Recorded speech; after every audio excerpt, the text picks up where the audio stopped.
So guys, ngayong araw ay pupunta nga pala ang babaeng masikip sa Tanawan dahil ako'y napag-utusang bilhan ng prutas naman si Doris dahil siya ay may sakit ngayon guys. May sakit ang babaeng oso. Mamamayat din.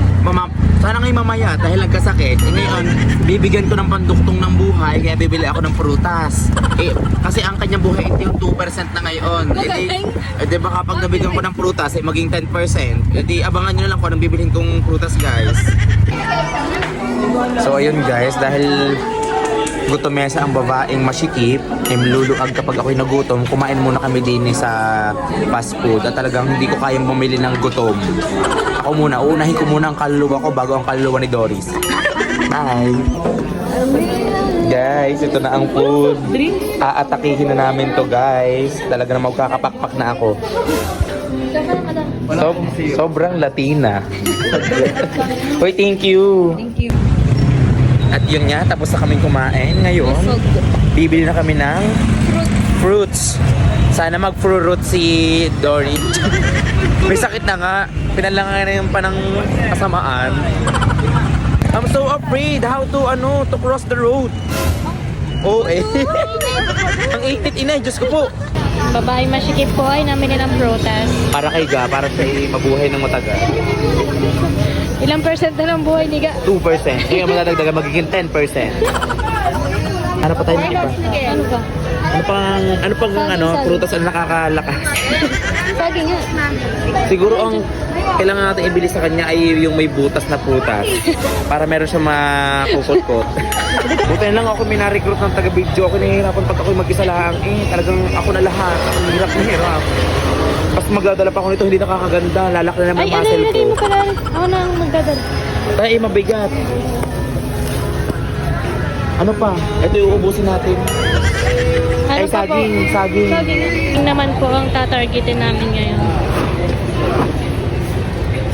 So guys, ito na nga ang aming pinamili. Oh, pakita mo. Yung mga apple at saka orange yan.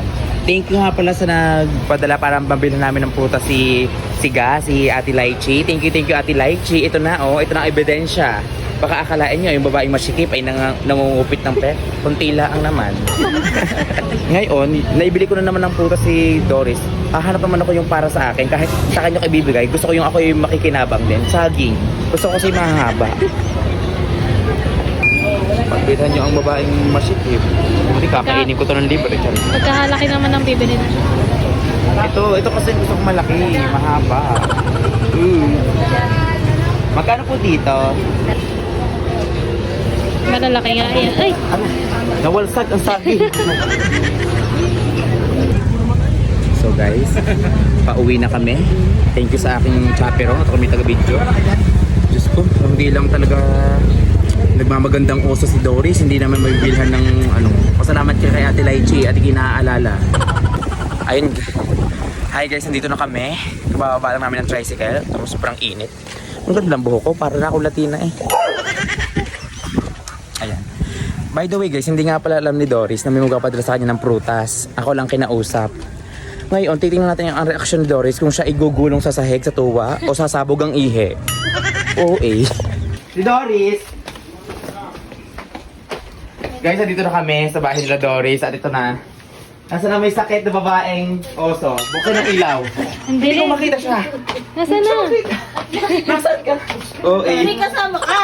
Bakit? Nasa ilaw. Ayan guys, ito ang may sakit. Pakita ang may sakit.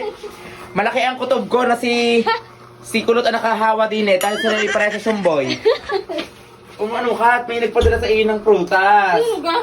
Dali. Ba't parang galit ka? Galit. Diyos ko galit pa. Ako nga inuutas na sa pamimilit ang ilitin sa bayan. Tapos ako, ganito lang ang dadatnan ko. Tara na. Uuwi ko na lang kami. Nakakahiya naman. Pero hindi iihat. Baka man makuha. Ako na lang yung isa. Sige. Sino nagbigay niya? Mag-thank you ka kay Ate Lychee. Kay Ate Lychee. Video eh, mag-thank you Ay, ka. thank you Ate Lychee. Akala ko ipaparinig ka. Hindi ka na nakapunta. Maglalaro muna kami ng Pinohenyo dahil meron na siyang dito. Tapal. Papabilis na O, yan, ito. Ay, dat mo nga pala lemon, no? Anyways, ito pa. Ibalik mo na, ibalik mo. Ang dami nito, Pag upusin mo ikay ito lahat. hindi pa gumaling dyan eh. Pag hindi pa gumaling, ang dami ng prutas, i-blend mo. Wala kang blender. Ari pa. Nag-request pa ng lemon. Rumeko, Diyos ko, ang ganda ng aring bibigang are. Biligan na, naghanap pa ng iba, sabi, mga ano sana akong lemon eh. Talagang hindi pa marunong makontento eh. Balik mo rin. At saka are, dahil, ano mo, di talaga ako bibili sana ng saging. Eh dahil ako may mahilig sa saging, binili ko na para kunyari, para sa iyo, tapos sa akin mo ibibigay mamaya. Diyos ko. Kung dangan na lang at may sakit si Doris, eh talagang ako'y napalipad ako sa bayan eh para maibili ng prutas. Eh kung wala naman nagpabili, hindi naman ako maiingli eh. Talaga naman kanina, latina ako. Eh dahil ako nadarang sa init, latina na. Diyos ko. At ang kanya daw sakit eh, ano sakit ma? Nangunguloom daw ang lagnat. Ayaw guys. palabasin eh, hindi Ayaw makalabas at lumabas. walang butas. Hindi daw ako makalabas ang lagnat nasa loob. Eh dudukitin ko. Ano naman daliri mo kung hindi mo dudukitin ang lagnat. Thank you so much, Ate Lychee. Kumain ka na. Para mas mabilis kang gumaling, yung mga prutas na yan ay i-blend mo. Samahan mo na ng holy water.